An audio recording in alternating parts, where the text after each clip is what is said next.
We interrupt this program to bring you an important Wayfair message. Wayfair's got style tips for every home. This is Styles McKenzie helping you make those rooms sing. Today's style tip. When it comes to making a statement, treat bold patterns like neutrals. Go wild, like an untamed animal print area rug under a rustic farmhouse table from Wayfair.com. Arr, fierce. This has been your Wayfair style tip to keep those interiors superior. Wayfair, every style, every home.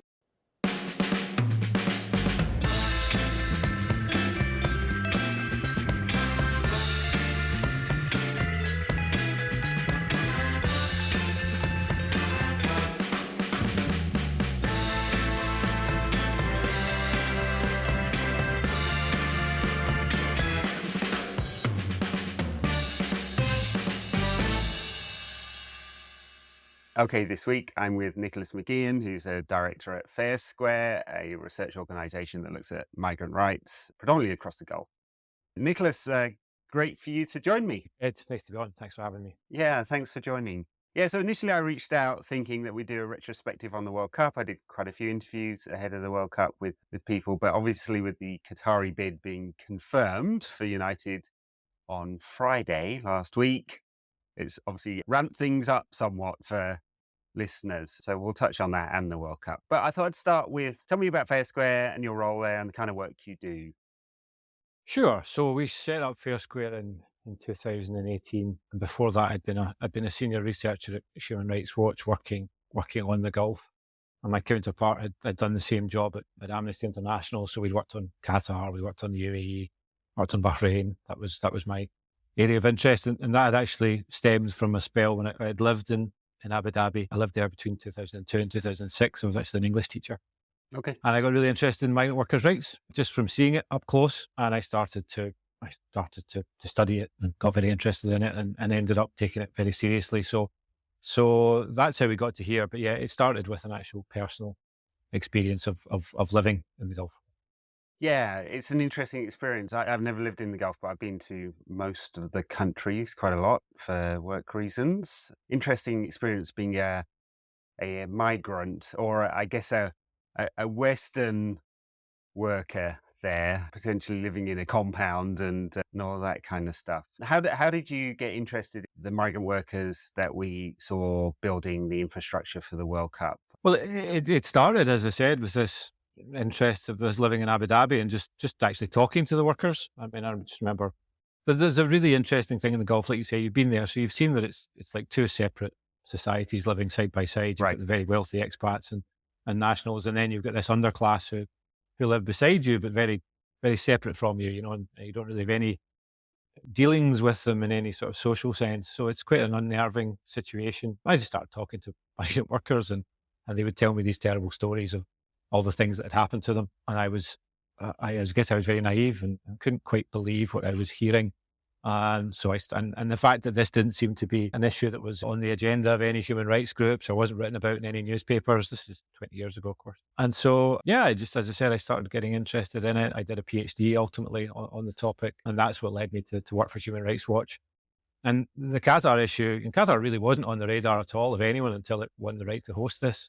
So initially it was Dubai and Abu Dhabi that were getting criticism for the issue because they were the ones that were developing and were westward facing. But obviously as soon as Qatar won the right to host this, then that completely changed and it became the focal point and the lightning rod for all the criticism on the issue. And then for the record, I mean, how do you fund your research? Are you a donation-based organization?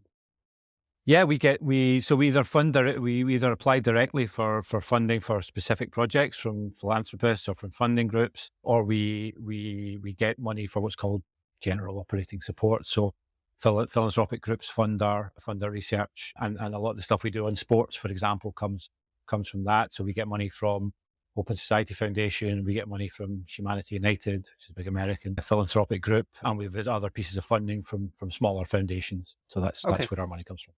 Great. And then on to Qatar itself. It's interesting looking back at the World Cup. You wrote a piece in The Guardian just ahead of the World Cup final, I think, that said the inevitable happened and we switched our focus from the negative side of the World Cup to the football. And of course, that was always going to happen. But were you surprised about the amount of focus there was, especially in the English-speaking media on Qatar and human rights issues? Yes, I was surprised. I didn't expect that level of cut through. I didn't expect that level of the intensity of the criticism and the quarters from which it was coming. I think the moment that you actually realised just how this was unprecedented, I think, was when Roy Keane made the comment, and I think he was in the ITV coverage ahead of the game when he said, "You can't treat people this way." That was the moment, I think, at which we realised that something different had happened here, that the criticism that had been levelled at other tournaments had not reached anything the level that it reached here. Yeah, for sure. Right. And why do you think that was? I was kind of interested in this because, of course, I spoke about it a lot on Twitter and the podcast, and you have long-time listeners will know that we take geopolitics seriously alongside the football on the pod, and we talked about Russia previously, and obviously issues around Manchester City and Paris Saint-Germain, and latterly Newcastle. Why did it cut through this time and not, say, in Russia 2018? Yeah, it's a good question. And I think people will be studying that for some time. I mean, there was a quite remarkable volume of material published on Qatar by NGOs. So we've been doing work on this for 10 years. There's a body of literature on the abuses in Qatar that you could stack to the ceiling, I think. And every time that was done, journalists were writing about it and getting interested and more interested in it. Then, of course, side by side to that, what was interesting was the NGOs tended to focus on migrant workers' rights. Yes. There's a very relatively small volume of criticism on the LGBT issue in relation to the World Cup, largely because I think a lot of the NGOs felt, I certainly felt this, was that that touches on a really tricky social and cultural issue, you could say, and which is not directly linked to the football. And a lot of us felt that it was going to be hard to drive change on that issue via the football, which is not to say it shouldn't have been addressed. Of course, it should have been addressed, and it was right for people to do so. And I think there's a lot of great work done on that. But our perspective was, look, the World Cup, the tournament itself, is driving these other abuses. And those are the ones where you can actually call on FIFA and sponsors, where you have, to use the term, where you have stakeholders, where you have people have responsibility to do something. So that was why we focused on that. I think, why did it get so much criticism? I think it was the culmination as well of a cycle of deep discontent about the way the game was going. From the moment those two envelopes were pulled out of the hat, I think people have increasingly had concerns about the way the game is going. You subsequently had the Blatter scandal with half of FIFA being removed. Then you had Russia 2018, which had a lot of concerns and a lot of issues surrounding it as well. And then I think what happened with Russia 2018 was post that, I think a lot of sports journalists felt that they'd been had a little bit. Like the annexation and the invasion of Ukraine subsequent to that. I think a lot of people felt, wait a minute, did we get diddled by the Russians? Was this sports washing in action? And did we have the wool pulled over our eyes? And I sensed to some extent a feeling among the journalistic core that wasn't going to happen again, that they weren't going to let Qatar off the hook the way that Russia perhaps had been let off the hook. So I think there's multiple reasons as to why it caught fire the way it did in the media. I'd really look forward to seeing some sort of academic studies on that to answer those questions in a more scientific manner. But those are my sort of fairly initial reflections on it. Yeah, the issue of migrant workers versus other social rights, LGBTQ and others, is interesting because I found myself, when I talked to Amnesty prior to the World Cup, focusing on migrant workers' rights myself. And it is very tangible and visceral and seems more visible than perhaps the gay community is. And I think that's partly because the LGBTQ community in Qatar and other Gulf states has really literally been driven underground. And partly there's this issue of cultural relativism versus sort of fundamental human rights. And it's quite easy to say, hey, you shouldn't die on the job. And especially and it's harder to challenge some of the cultural norms. That was my sense anyway. Yeah, I agree. It was an easier, the whole point about Qatar is you're linking the abuses to the tournament. Right. And there was a direct link with the migrant workers in a way that there wasn't with the LGBT issue. And yes, it was a less thorny issue to get around, and one where you could actually see how pressure might yield very specific results. Whereas in the LGBT issue, I think what you were trying to do in that issue is build awareness of the repression of LGBT people in Qatar, and how the impact of those laws and that repression on their lives, which is tremendous, which is so harmful when you speak to LGBT Qataris. It's just a dreadfully depressing and difficult situation for them. But the idea that you could drive legal reform in Qatar via the World Cup, that would lead you down a really difficult path, which is fraught with, as you say, issues of cultural relativism, issues of Orientalism, issues of Western imperialism. These things would all have been brought out as they were brought out. I mean, it was very interesting how those arguments were thrown, particularly by the Qatari PR machine and others, of course, and other well-intentioned actors. It wasn't just a PR machine. But yeah, it was a thorny issue, and it was always going to be a thorny issue. Yes, I find myself being challenged online about Western imperialism and Islamophobia.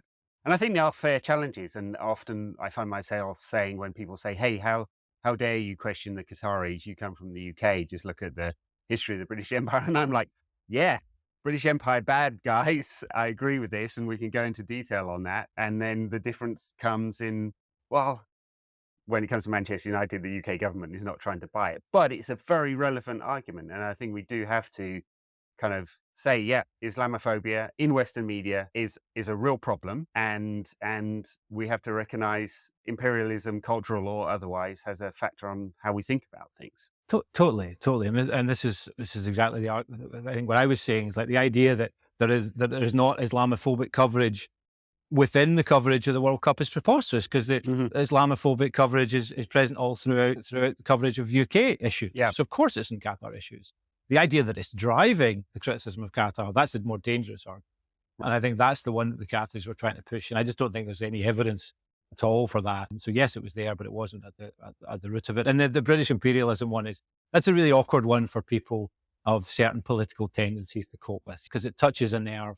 And I think the simplest response to it is, well, the same people who would have been criticising the British Empire and British colonialism in Britain are the ones criticising what's going on in Qatar. And the same people defending British imperialism will be the ones throwing their hands up and saying, well, we can't criticise over there because look at what we did. So yeah, it's a neat argument, but I don't think it stands up to scrutiny when you really probe at it.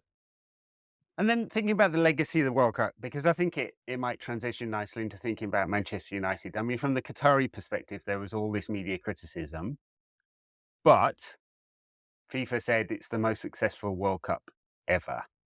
And from the regime's perspective, do they believe it was successful in the aims that they hoped to achieve? I would think so. Yeah, I would think that final in particular, the way that played out is probably a dream scenario for them. They couldn't really have envisaged it going any better. There were no major issues in terms of practicalities or logistics. I think that was that would have been the big fear from their perspective, that there would have been violence or trouble or issues at the airport or issues with the accommodation. I don't think that stuff went perfectly from what I hear, but nor did it hit front page headlines, nor was it the sort of the fire festival that some people had predicted.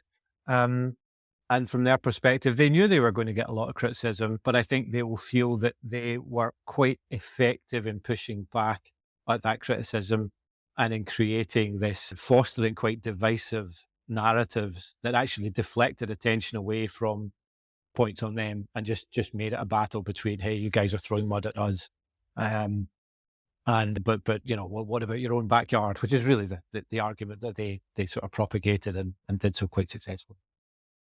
And the legacy in terms of migrant worker rights, I mean, the fund that you and other NGOs had called for to pay the families never got off the ground, as far as I can tell. Is there any hope that increased compensation will be available? Well, it got close, I would say. There was a period where I think we were quite hopeful that FIFA was going to agree to this, but then it became apparent that they weren't. And I think ultimately that comes down to the fact that FIFA is under the sway of Qatar, and that the Qataris would have seen any fund as an implication of guilt on their part, and they'd had quite enough of accepting guilt or being blamed for any sort of wrongdoings. That was quite clear in their approach for a while. So it hasn't gone anywhere. I don't think it will go anywhere. So that's not to say we won't keep trying, but with the spotlight gone, with fewer and fewer journalists writing and talking about this, it becomes increasingly difficult to convince FIFA to pay up for these families. So that's quite a depressing thing. And on labour reforms, you know, a lot of people talk about Qatar having the most impressive labour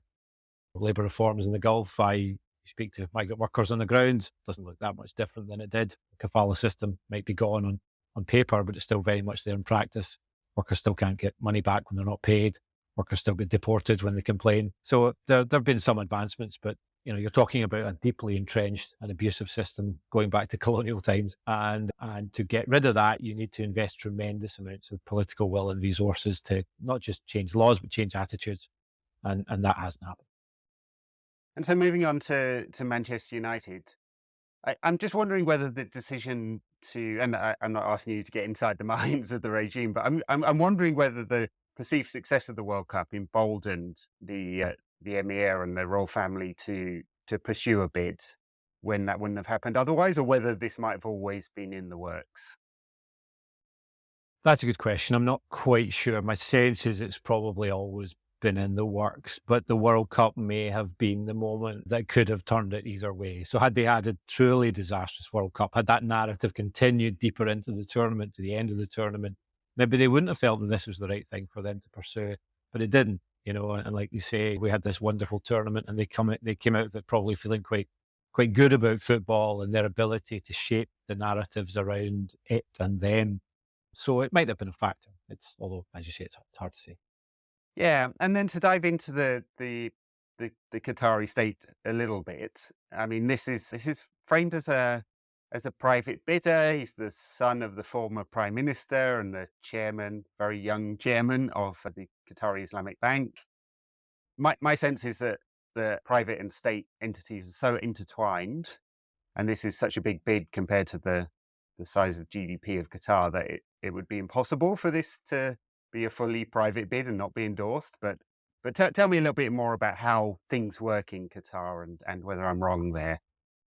Yeah, no, I don't think you're wrong at all. I think you're absolutely correct there. Qatar's a monarchy, but it's run by the Al Thani family, who centralise and hold power. There are other influential families within Qatar, but really the Al Thanis rule the roost, as it were. He's not just a banker. He's the son of Hamad bin Jassim Al Thani, who was the second most powerful man in Qatar, other than the Emir, for a very long period. And was the prime minister. So he's not a nobody. He's not said to be, based on sources in Qatar, he's not said to be quite as sharp as his father, who was renowned to be something of a fox in all of his business dealings. But he's certainly close to the most powerful people in Qatar. So I would seriously doubt whether Sheikh Jassim would be in control, would be at the wheel of Manchester United. Based on everything we've said, that's not going to be the case. He will be the front man for the state, really, and the man who is there to present a sort of thin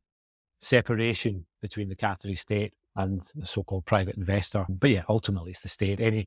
Any analyst, any academic who understands this region knows full well who's going to be in charge of this bid. I mean, I don't think it's interesting. They go so far to disguise it. Right? Yeah. They go so far as required for the lawyers to be able to make a convincing argument should it come to it. But there's a nudge and a wink here. It's very similar to the Saudi deal in Newcastle, where there was this claim that the PIF, the Public Investment Fund, was nothing to do with the state. And they gave the Premier League assurances, as they said, that it wasn't, when everybody knew that of course it was. So if the deal goes ahead... It's literally a sovereign wealth fund. It's literally, and he's literally the chairman of it. Exactly. So if the deal goes ahead, I think very quickly the debates about whether or not it's separate will just fall by the wayside, and everyone will accept that, yeah, of course it's the Catholics in charge. Yes, Pep Guardiola in his press conference the other week kind of let it slip that Abu Dhabi was in control of Manchester City when, of course, that is not the official line. It's not the line, no, exactly. Yeah. So, I mean, I guess the interesting thing is here, you put out a press release not long ago calling for football authorities to halt this deal. I presume you're not very confident about that actually happening, or do you think there's a route through to demonstrating that this is not separate from a state actor? Well, yeah, I think there clearly is. I think if Brussels was to take this seriously, I think the bid could be in trouble. I mean, the UEFA statutes are very clear. They call on member associations not to have dual ownership, right? Now, if that's the rule for member associations, surely it has to be the same for UEFA competitions as well, right? Now, you'd have two of the biggest clubs in Europe potentially competing in the Champions League, owned by the same owners. That is a very, very serious problem. Yes, we have had issues of dual ownership before. UEFA has not taken those seriously enough, so they've allowed the door is open to something like this. But that does not mean that those previous precedents should just allow us to say, well, that's fine here. No, this is of a different order of magnitude. The potential ramifications of this are far more serious. And UEFA has the ability in its statute book to raise an objection. And if UEFA was to say these two clubs cannot play in the Champions League together, well, that would put the bid in great difficulty. They're not going to do that, you would think, and not because of the Red Bull precedent, but rather because of Alexander Shepard's very close relationship to Nasser Al-Khelaifi and the Qataris, and the support that the Qataris gave them over the Super League issue. So again, where is the way that this could be blocked? Well, if the European Commission or the European Union, I think, was to say something about this, and they would have a mandate to do something like this, then I think it is possible that could be a way to block it. There are numerous other ways I think it could be stopped. If the British government was concerned about it and favoured the Ratcliffe bid, then they have influence, they have power. But yeah, the most obvious route to it is simply sitting there in the UEFA statutes. But as with the Premier League owner and directors test with Newcastle, despite what it says on paper and despite that offering a clear or sort of rules-based block to it, football is not governed well. It's not governed by people who take these rules particularly seriously, and they're willing to ignore them if it means money coming into the game. And I guess that's the most likely result here. Yeah. I mean, obviously, I'm a Manchester United fan for 40 odd years of my life, but I can see very clearly how the combination of Manchester United money plus state money will skew the game in a way that has never happened before. And even more, I mean, United start from a higher base than Newcastle, Manchester City or Paris Saint-Germain. With all respect to those clubs, it seems like a formula to say the rest of football couldn't compete. Yeah, but it's not just that. It's not just the potential for salaries and for the money to be completely skewed out of whack. If this goes ahead, the precedent will then be, you'll have Manchester, Abu Dhabi's lawyers, Saudi Arabia lawyers will be sitting looking at this going, wait a minute, okay, not only has Qatar now got two clubs, that means we can have two clubs. Yeah. And hold on, why stop at two? Right. You know, let's have three. And so once this once this precedent is set, it is tremendously dangerous, because it is very hard to, it's much easier to block something from happening than to get these people out after they're in. Right. You know, getting them out is going to be incredibly difficult. And when I say out, I mean abusive autocrats. And yeah, so I think it's not just about the ability of Man United to skew the finances of it. It's more serious than that. Yeah. And to be fair, although I think these things apples and oranges to the only other confirmed bidder, though I think there are a couple of private equity focused American bids as well. Ineos has significant dealings in Saudi Arabia, and they own two football clubs, Lausanne and OG Nice, near to where you're based. And I forget the name, I'm sorry, and a club in Africa as well. So it's a multi-club model. Yeah. And I mean, it's, again, hugely problematic. I mean, the reason we focus on Qatar, the reason we focus on Saudi and things is we're a human rights organization. So we talk about states. There are organizations who should be looking at football governance more broadly and looking at the issue, the multi-club model, looking at the role of hedge funds and private investors and taking that issue seriously. You have this ridiculous situation, this unholy alliance between private capital and sovereign wealth, whereby private capital is seeking to make money out of the game, but the only way it can really make money out of the game is by selling to sovereign wealth, right? Yeah. That's how you make your money.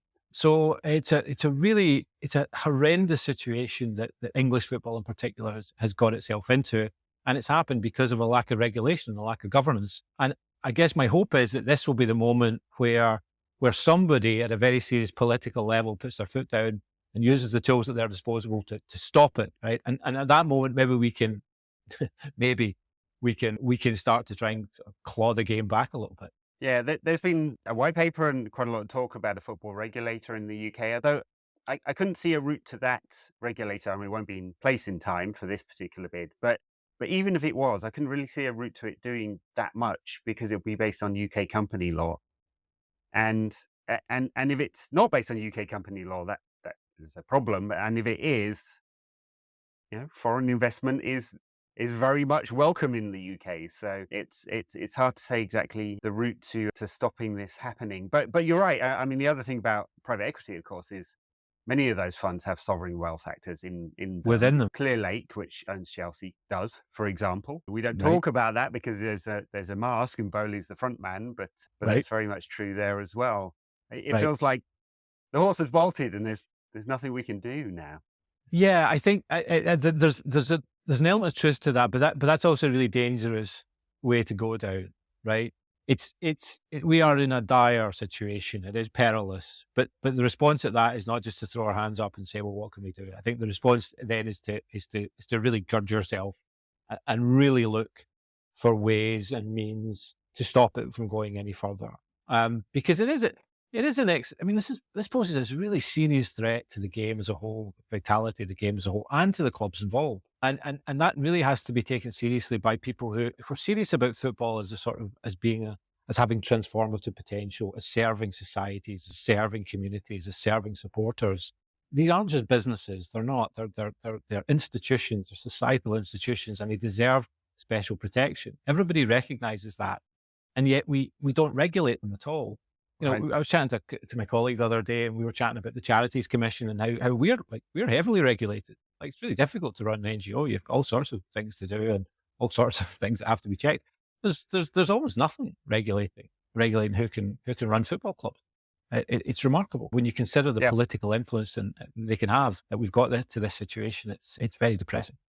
Well, exactly, and that's full circle, isn't it? It's the political influence. I think the sense I got from the World Cup was that we've all become a little bit smarter about understanding what we mean when we use terms like sport washing. That actually it's not just about PR or reputation washing, but it's also about co-opting institutions.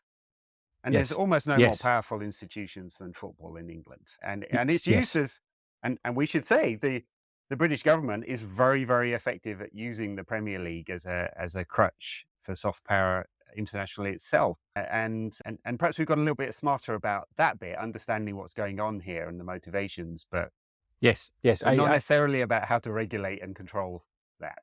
Yes, no, I think that's you put it perfectly. I couldn't put it better. And I think we are slowly coming around to the political influence that clubs have and the political power that the owners of clubs have. Let's be more specific. And that's also something I think you were talking earlier on about Brussels and the EU. What you're effectively doing is giving tremendous political influence within Europe to actors, to autocratic, abusive actors who, in the case of Qatar, are already stand accused of corrupting Europe's democratic institutions. There's another aspect of this which is just remarkable. Qatar is accused of paying off MEPs in Brussels to repeat and parrot Qatari narrative. We're talking about suitcases full of cash, for example. And yet, as that is happening, we are supposed to accept assurances from the Qatari state that this bid is nothing to do with the state, it's just some private investors. And Brussels is sitting on its hands watching while we potentially see the complete skewing and the competitive integrity of European competition utterly soiled. It's bizarre how those two things are not really being connected. Yeah, and it's very hard in the sort of social media age to have that kind of nuanced discussion. I mean, incredibly hard in 280 characters or 2 minutes on a news item to do that. And so I think that's partly why. But also the European Union and especially the UK are on hard times at the moment. So outside investment is seemingly very welcome. But isn't it remarkable that you don't see politicians talking about this? That in all of this debate, nobody's asking Andy Burnham, for example, what do you think about this? Nobody's asking Manchester City Council, is this a problem here? Are you worried about both of the city's clubs being owned by abusive autocrats? What does that say about the reputation of your city? What are your football clubs now doing? These two very proud clubs, and how does that impact on the city? Nobody's asking the Prime Minister. Nobody's asking Starmer. And it is remarkable, given how politicised the game is, that these people are just sort of sitting by and watching this all unfold. I'm surprised and not surprised by Andy Burnham. He's obviously of the centre left historically as a politician, and you'd think he'd be concerned about some of these issues. At the same time, Abu Dhabi has piled money into Manchester. The downstream impact is higher rents, so it's not good for everyone, but the developer community has done well there. Burnham himself is an Everton fan. I'm pretty sure he's never actually mentioned some of the extremely dodgy Russian links that Everton have had in recent years, including £30 million from USM, which is Usmanov's company. Yeah. Just going into the accounts. Very interesting, that one. So politicians are conflicted too, and not enough pressure is put on them. And of course, the thing I sense, and I don't have any scientific data about this, is that I think local Manchester United fans, match-going fans, are probably pretty concerned. So, I give a couple of data points here. There's an Athletic poll that said only 17% of United fans were in favour of the Qatari bid. Now, Athletic is subscribed to by people who are happy to read deep, long, 4,000-word articles on an issue. And so that's skewed, that data, for sure. And then on Twitter, my sense is that there's just a huge... If I ran a Twitter poll tomorrow, despite the nature of this podcast, I think 90% of people would click in favour of the Qatari bid. I'm going to guess something like that. And so you've got these two communities. And Manchester United, actually, if you think about the fan base, billion people worldwide, so they claim, most of them are never going to go to a match, ever. Yeah. And that's what sponsors look at. Yeah. And so United success, inevitable success, as long as the club's not run terribly with all that money, plus sponsors equals a kind of happy marriage for some people. Yeah, I get it. I think we have also created a situation in the last decade where it has been amply demonstrated that tremendous wealth is the only way to get success. Manchester City, I think, are huge, and PSG, of course, hugely significant in that way. Whereas previously, when you and I would have been younger, there were all sorts of teams who would be competing at the top table. That doesn't exist anymore. The centralization, the concentration of wealth has meant that there is a top table, and the Gulf money has just catalyzed that process. I mean, I think that process was underway anyway. It's not that they created it, but they certainly have exacerbated it, and probably COVID too. Well, I mean, I think it's fair to say that Paris Saint-Germain used the transfer market to not just to spend huge amounts of money, but to spend so much money that it skewed the market for everybody else. Right. And this is an argument that Javier Tebas, the La Liga president, says.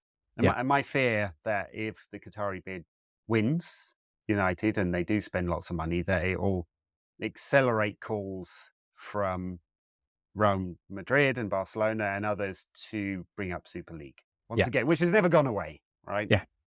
And that dynamic is kind of, I mean, it's deeply concerning for football that we'd get rid of the promotion relegation system, even in the latest white paper, which says 60 to 80 clubs in a league system. That's still locked in. There's still guaranteed participation for the founders. So, I think these are dangerous times, and I appreciate the insight into this. I'm less. I think we're all getting educated much better, but I'm less certain about our ability as a football community to do anything about it.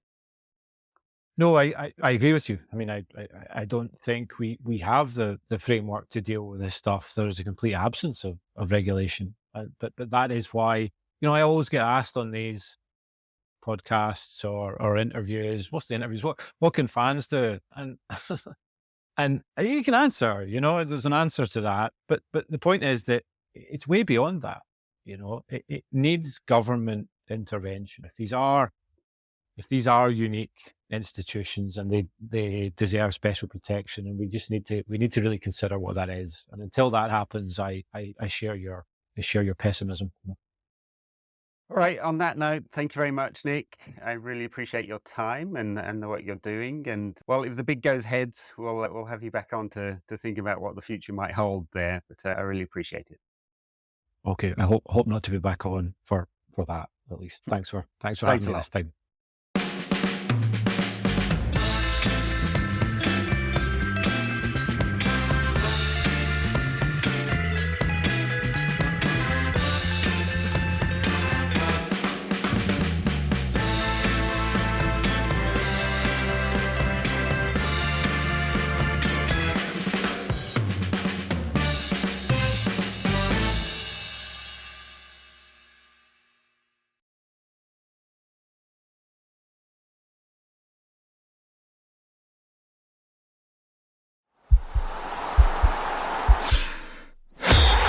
podcast is part of the Sports Social Podcast Network.